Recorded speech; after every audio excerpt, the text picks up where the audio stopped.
Munich, Bavaria, October 16, 1930. The air in the Osteria Bavaria was thick with the scent of cheap beer, boiled cabbage, and desperate ambition.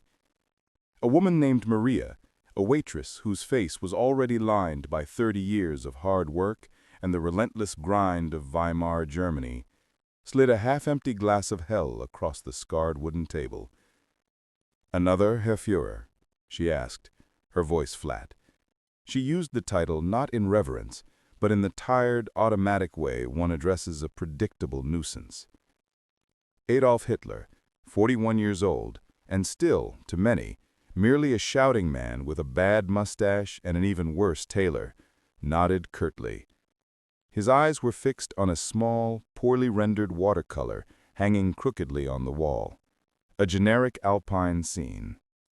What Maria, and indeed most of the world, did not know about the man sipping his beer was this: he was terrified of cats, a crippling ailurophobia that was a bizarre counterpoint to his political megalomania.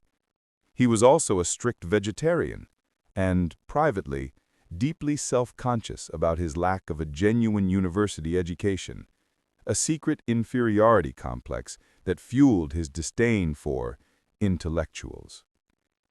But the most astonishing immediate secret lay just across the table under a folded copy of the Völkischer Beobachter.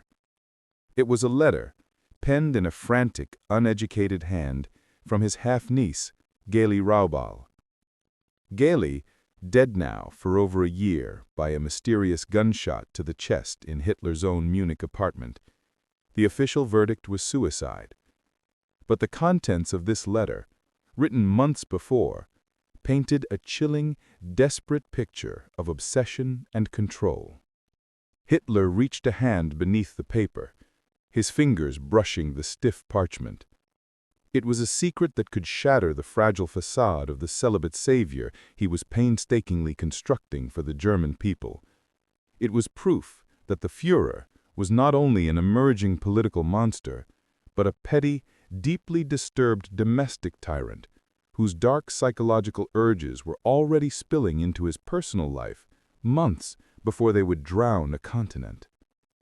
The very historical truth, the shocking reality, was that the first victim of the future European war machine was not a Polish soldier, but a young, artistic German woman, choked by his suffocating jealousy.